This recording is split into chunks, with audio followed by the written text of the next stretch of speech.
देखेंगे कि लोग उतावली में किस तरह से जोश में होश खोकर मन्नत को मान लेते हैं और मन्नत को मानकर पूरा नहीं करते हैं। उसका हमारे जीवन में, हमारे परिवार में, हमारे बच्चों पर क्या दुष्प्रभाव पड़ता है। चलिए मेरे साथ निकालेंगे भजन संहिता 50 निकालेंगे, उसके 14 पद को पढ़ेंगे। क्या कहता है परमेश्वर का वचन। परमेश्वर को धन्यवाद ही का बलिदान चढ़ा और परमप्रधान के लिए अपनी मन्नतें पूरी कर। आइए अपनी आंखें बंद करेंगे और प्रार्थना करेंगे। धन्यवाद हो प्यारे पिता, एक बार फिर से आपके पुत्र हमारे उद्धारकर्ता प्रभु यीशु के सामर्थ्य नाम का धन्यवाद देना चाहते हैं प्रभु कि आज इस वचन को सीखने के लिए आपका पवित्र आत्मा हमारी सहायता करे, हमें बुद्धि और ज्ञान दे, वचन का प्रकाशन दे, ताकि प्यारे प्रभु इस वचन को हम सीखें, समझें और अपने जीवनों में फॉलो करने वाले बन सके। प्यारे प्रभु तो हम पर दया कर प्रभु, अपनी आत्मा के द्वारा हमारी सहायता कर। जितने यहाँ भाई बहन बैठे हैं इन्हें भी ऐसी बुद्धि और समझ दे, ज्ञान दे, वचन का प्रकाशन दे कि ये तेरे वचन को सीखे, समझे और तेरी महिमा करें। मेरे पिता हम धन्यवाद देना चाहते हैं कि अब तक आपने इस आराधना का संचालन किया है, आगे भी आप ही संचालित करेंगे प्रभु। जब वचन को सीखते हैं प्यारे प्रभु और ये जो वीडियो बन रही है प्यारे प्रभु, ये लोगों के पास तक जाएगी, उनके भी हृदय में तेरा पवित्र आत्मा कार्य करे, वो भी इस वचन को सुने और अपने जीवनों को प्रभु तेरी महिमा के लिए आपके हाथों में सौंपें और आशीष पाने वाले बन सके। सचमुच सब कुछ आपके हाथों में सौंपते हैं, बाकी के समय को आपके हाथों में देते हुए ये छोटी प्रार्थना उद्धार करता प्रभु यीशु के नाम से मांगते हैं, आमीन। परमेश्वर का धन्यवाद हो कि मन्नत क्या है, मन्नत क्यों मानते हैं। कई लोग हैं कहते हैं परमेश्वर मेरे लिए ये कर दे तो मैं ऐसा कर दूंगा, लेकिन परमेश्वर का वचन हमारे लिए क्या कहता है कि मैं तेरे लिए, परमेश्वर उस समय ऐसी हमें आज्ञा नहीं देता है कि हम कुछ करें, हमें अपनी आवश्यकताओं के लिए प्रार्थना करनी है। लेकिन जो लोग उतावली में या जोश में आकर बोल देते हैं, वो ये नहीं जानते कि परमेश्वर हमारी हर एक बात को सुनता है, हर एक बात को। लेकिन परमेश्वर का वचन यहाँ कह रहा है कि मन्नत मांगने से अच्छा है कि धन्यवाद का स्तुति रूपी बलिदान ही उसको अर्पित करें। क्योंकि क्या कहता है, एक बार फिर से पढ़ेंगे। परमेश्वर को धन्यवाद ही का बलिदान चढ़ा। हाँ, यहाँ कह रहा परमेश्वर के लिए धन्यवाद का ही बलिदान चढ़ा। आगे, और परम प्रधान के लिए अपनी मन्नतें पूरी कर। हाँ, परम प्रधान के लिए जो आपने गलती से या अनजाने में या जोश में होश खोकर बोल दिया है, उसको पूरी भी करना है। आइए एक और पद जल्दी से पढ़ेंगे मेरे साथ। भजन संहिता 61 में आ जाएंगे। यहाँ परमेश्वर का वचन क्या कहता है, इसके 5 पद को पढ़ें। क्या कहता है परमेश्वर का वचन। क्योंकि हे परमेश्वर, क्योंकि हे परमेश्वर, तूने मेरी मन्नतें सुनी, तूने मेरी मन्नतें सुनी है, जो तेरे नाम के डरवैये हैं, उनका सा भाग तूने मुझे दिया है। जो तेरे नाम के डरवैये हैं, उनके लिए तूने जो उन्होंने मन्नत में मांगा है, तूने दिया है, और तेरे डरवैयों पर तो करुणा करके रखता है। 8 और पढ़ें। क्या कहता है। इस प्रकार मैं सर्वदा तेरे नाम का भजन गाकर अपनी मन्नतें हर दिन पूरी किया करूंगा। तेरे नाम का भजन गाकर हर दिन तेरे लिए अपनी मन्नतें पूरी किया करूंगा। जैसे एक उदाहरण है, गाजियाबाद में एक परिवार था, उनकी लगभग 15 करोड़ की जमीन थी, दबी हुई थी। उन्होंने कहा काट ना करो, हम इसका 10वांश देंगे। लेकिन जब परमेश्वर ने उनको उस जमीन को, उस जगह को दिला दिया, क्या वो अपना वायदा पूरा कर पाए? आज वो ना तो परमेश्वर के साथ हैं, ना ही परमेश्वर की उपस्थिति में है, लेकिन उसका प्रभाव उनके बच्चों पर पड़ रहा है। उनकी एक बेटी को ऐसी परेशानी है कि आप उनके आगे चाहे 10 किलो खाना रख दो या 15 किलो रख दो, अकेली खा जाती है। और वो बहुत सारे डॉक्टरों के पास जाकर उसका इलाज करा रहे हैं। डॉक्टरों के पास कोई इलाज नहीं है, टेस्ट कराते हैं, कोई रिपोर्ट में बीमारी नहीं है। उतावली में बोल तो दिया लेकिन पूरा नहीं कर पाए। परमेश्वर ने नहीं कहा था कि तू अपने लिए ऐसा मांग ले। एक बहन और थी, उसने कहा कि पास्टर जी दुआ करो मेरा खेत 20 लाख का बिक जाए, उसका 10% मैं आपके चर्च में लाकर दूंगी। परमेश्वर ने उससे बढ़कर उसे बिकवा दिया। वो भी आज परमेश्वर के भवन को कुछ नहीं दी। क्या परमेश्वर ऐसा करके परखता है? मलाकी की पुस्तक आप पढ़ोगे, लिखा है कि सारा 10वां अंश परमेश्वर के भंडार में ले आओ और उसे परखो ऐसा करके कि वो स्वर्ग के झरोखे खोल के आपको आशीष देता है या नहीं। उतावली में कह तो दिया लेकिन उसे पूरा नहीं करता है। इसलिए यहाँ परमेश्वर का वचन क्या कह रहा है, एक बार फिर से पढ़ेंगे। क्योंकि हे परमेश्वर तूने मेरी मन्नतें सुनी, जो तेरे नाम के डरवैये हैं उनका सौभाग्य। 8 इस प्रकार मैं सर्वदा तेरे नाम का भजन गाकर अपनी मन्नतें हर दिन पूरी किया करूँगा। हर दिन पूरी करने के लिए कहा है। भजन गाकर उसका धन्यवाद करो और उसका धन्यवाद का स्तुति रूपी बलिदान चढ़ाओ। क्योंकि भजन संहिता में एक जगह लिखा है, टूटा मन परमेश्वर के योग्य बलिदान है। आप हन्ना के उदाहरण को देखो, उसने जो वायदा किया, जो कमिटमेंट किया, उसने पूरा किया कि प्रभु यदि तू मुझे पुत्र देगा तो आने वाले साल में मैं उसे तेरे दास के यहाँ या तेरे भवन में तेरी सेविकाई के लिए छोड़ दूंगा। जिसको एक बेटा परमेश्वर ने दिया और वो एक ही बेटे को परमेश्वर के सेवक के पास छोड़कर चली आई। उसने हृदय से कमिटमेंट किया था, इसलिए उसने पूरा किया। आइए एक और पद जल्दी से पढ़ेंगे, भजन संहिता 66 में आ जाएंगे और उसका 13 और 14 पद पढ़ेंगे। होम बलि लेकर तेरे भवन में आऊंगा, होम बलि लेकर तेरे भवन में आऊंगा, मैं उन मन्नतों को तेरे लिए पूरी करूंगा, उन मन्नतों को जो मांगी है उनको तेरे लिए पूरी करूंगा, जो मैंने मुंह खोलकर मांगी। जो मैंने मुंह खोलकर मांगी। ऐसा नहीं मुंह बंद करके मांगी, मुंह खोलकर लोगों के सामने मानी। हाँ आगे।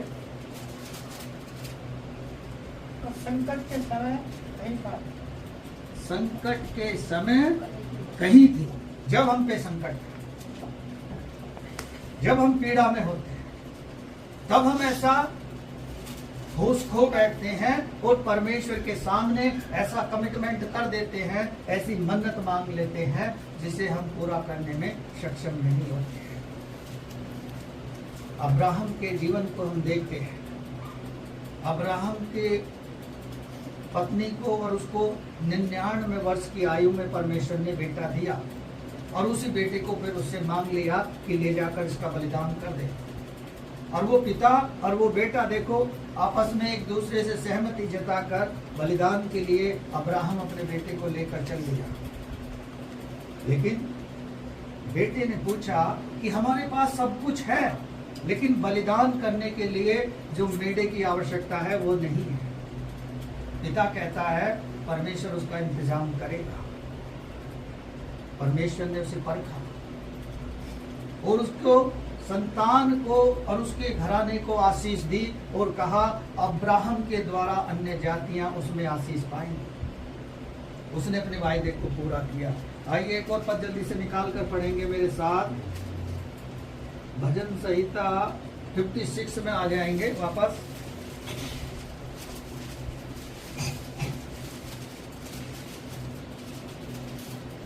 उसके 12 पद को पढ़ें, क्या कहता है परमेश्वर का वचन।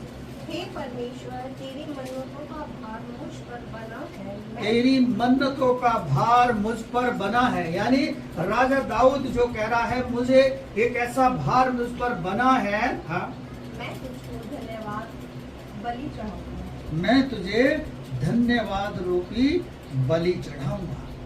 राजा दाऊद भी कोई ऐसा कमिटमेंट नहीं कर रहा था, वो जानता था, इसलिए वो धन्यवाद रूपी बलि को ही अर्पित करना परमेश्वर को भाता है। हम मनुष्य हैं जो अपने लाभ के लिए उसके सामने कमिटमेंट कर देते हैं और फिर हमारे मन में शैतान ऐसा डाल देता है और लालच आ जाता है, फिर हम उसे पूरा नहीं कर पाते हैं। आइए एक और पद की ओर जल्दी से चलेंगे मेरे साथ।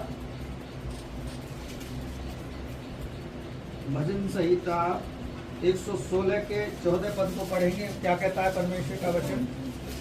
116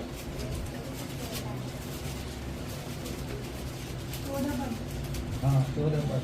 मैं यहोवा के लिए अपनी मन्नतें सबों की दृष्टि में प्रकट रूप से उसकी सारी प्रजा के समान पूरी करूंगा। सामने पूरी करूंगा, उसकी सारी प्रजा के सामने पूरी करूंगा। ये राजा दाऊद कहता है, जो भी हम मन्नत मांग रहे हैं उसकी प्रजा के सामने प्रकट रूप से पूरी करूंगा, ऐसा परमेश्वर का वचन कहता है। क्या हम परमेश्वर के वचन को जब पढ़ते हैं, क्या उसे हम समझते नहीं हैं या समझने का प्रयास नहीं करते, या जब उसे पढ़ने जा रहे हैं तो प्रार्थना करके नहीं पढ़ रहे कि प्रभु तू इस वचन को मुझे समझा, उसे मुझे सिखा कि मैं कैसे अपने जीवन में इसके लिए आशीष पा सकता हूं। इसलिए परमेश्वर का वचन कह रहा है हर दिन अपनी मन्नतें पूरी करने के लिए कह रहा है। आइए एक और पद जल्दी से निकाल कर पढ़ेंगे मेरे साथ। गिनती की पुस्तक में आएंगे, 30 अध्याय के 2 पद को पढ़ें। यहाँ परमेश्वर का वचन क्या कहता है? गिनती की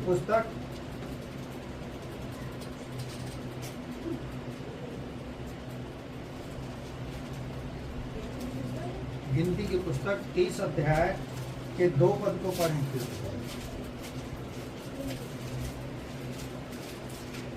जब कोई पुरुष यहोवा की मन्नत माने या अपने आप को वाचा से बांधने के लिए शपथ खाए, तो वह अपने वचन न टाले।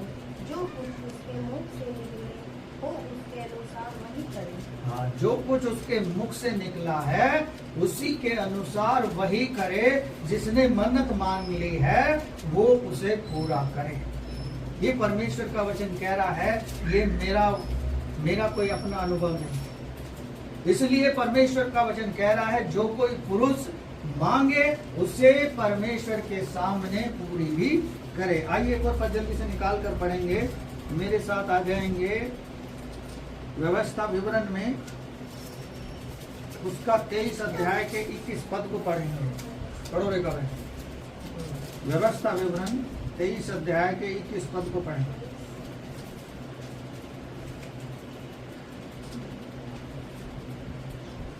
गिनती से पहले ही है।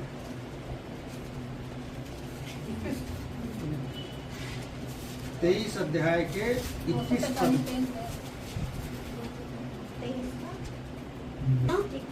23 का 21।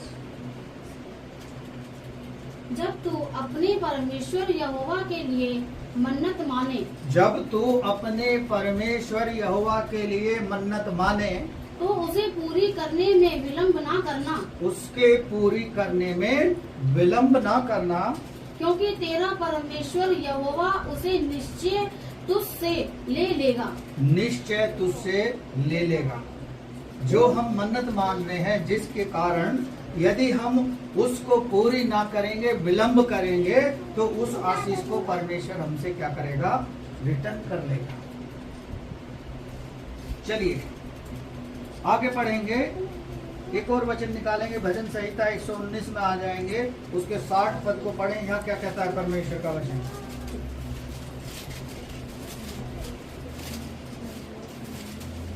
और 119 का 60। मैंने तेरी आज्ञाओं को मानने में विलंब विलंब नहीं फुर्ती की है। विलंब नहीं पूर्ति की। इसलिए जो आज्ञा परमेश्वर ने हमें दे दी है, जो हम मन्नत मान रहे हैं विलंब के किए बगैर उसे पूरी कर रहे हैं, तो वो एक आज्ञा है जो परमेश्वर हमें और आपको दे रहा है। आइए एक और पद की ओर चलेंगे जल्दी से मेरे साथ।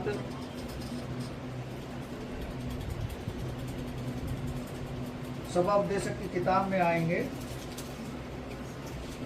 5 अध्याय निकालेंगे, उसके 4 पद को पढ़ेंगे। बड़े आराम आराम से ध्यान से पढ़ेंगे।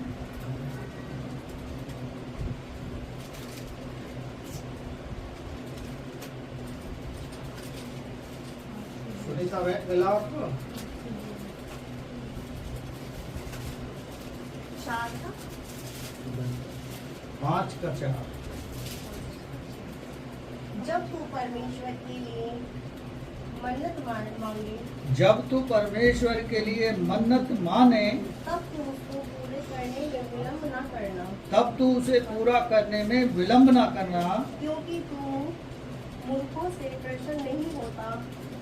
जो मन्नत तूने मानी हो उसे पूरी करना। हाँ, परमेश्वर मूर्खों से प्रसन्न नहीं होता, उनसे प्रसन्न होता है जो उसकी आज्ञा का पालन करते हैं, जो मन्नत मान रहे हैं उसे वो पूरी भी करते हैं। आगे बढ़े।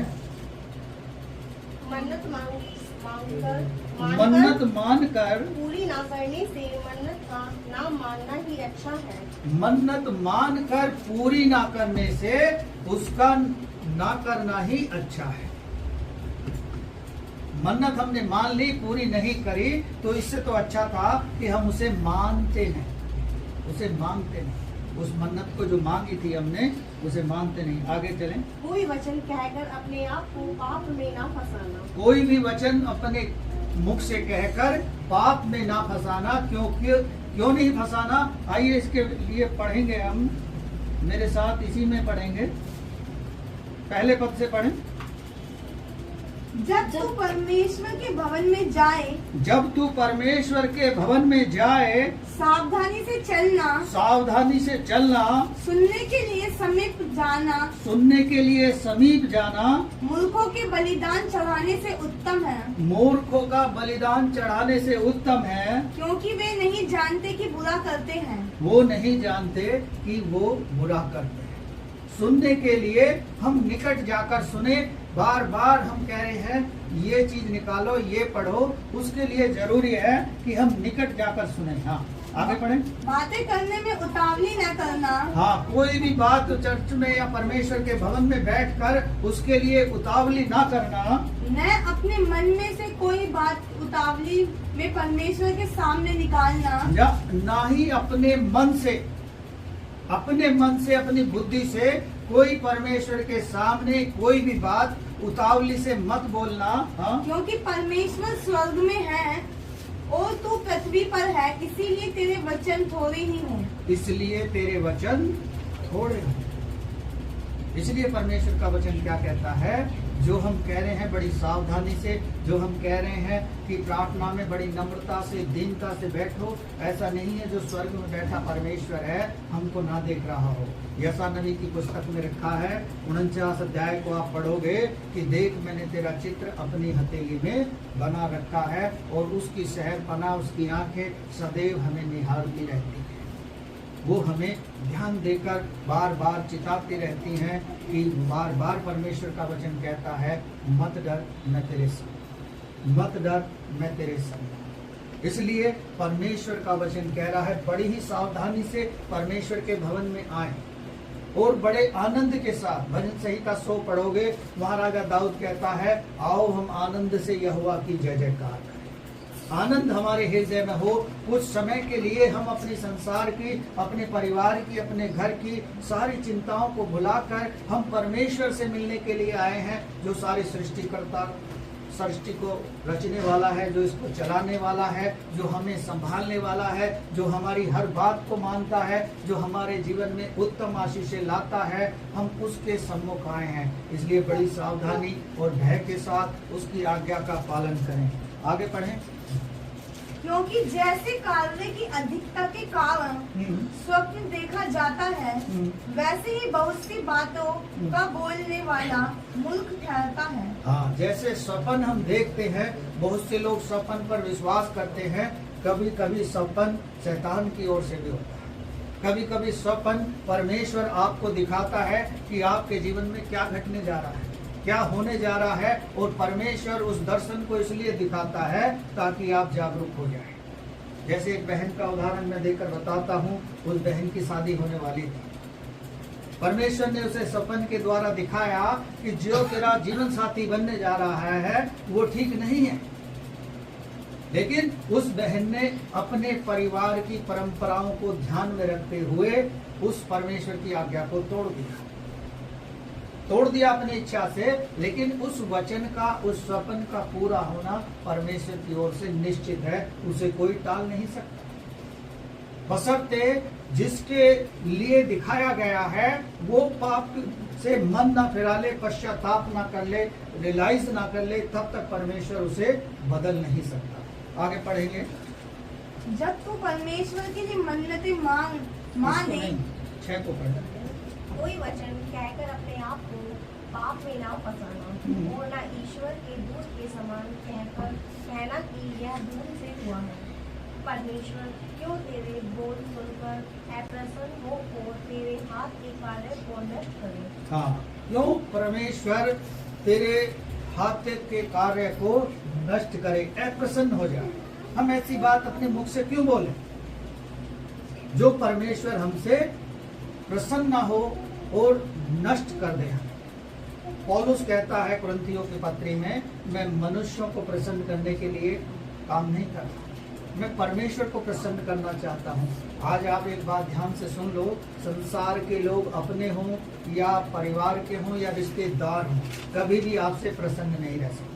किसी न किसी बात की कमी आपके जीवन में या आपके करने में, आपके काम में निकाल देंगे और वही चीज आपको चिंच करेगी। वही चीज आपके लिए एक ऐसी बात बन जाएगी जिससे आप निराशा में चले जाएंगे, डिप्रेशन में चले जाएंगे। लेकिन परमेश्वर चाहता है कि हम उतावली में उसके निकट आकर कोई भी बात ऐसी ना कहें जो परमेश्वर को ना भाए। कई लोगों को मैं देखता हूँ बड़े जोश में होते हैं, अच्छी बात है, जोश दिखाना अच्छी बात है, लेकिन परमेश्वर ने साथ साथ हमें बुद्धि भी दी है, हमें ज्ञान भी दिया है। इसीलिए वो कहता है भजन संहिता 143 के 10 पद को पढ़ें, क्या कहता है परमेश्वर का वचन।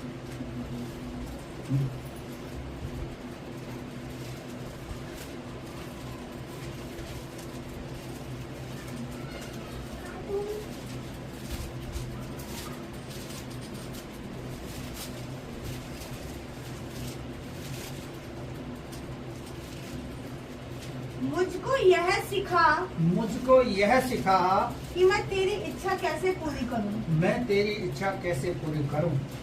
मेरा परमेश्वर तू ही है। मेरा परमेश्वर तू ही है। तेरा भला आत्मा मुझको धर्म के मार्ग में ले चले। तेरा धर्म के मार्गों पर लेकर चलने के लिए भला आत्मा हमें और आपको दिया गया, पवित्र आत्मा हमें दिया गया है। जब हम गीत गाते हैं एक मन एक चित होकर ऊंचे स्वर से, तो परमेश्वर को भाता है। मैं पिछले संडे भी बता रहा था, परमेश्वर हर छोटी बड़ी कलीसियाओं में संडे के दिन उपस्थित होता है।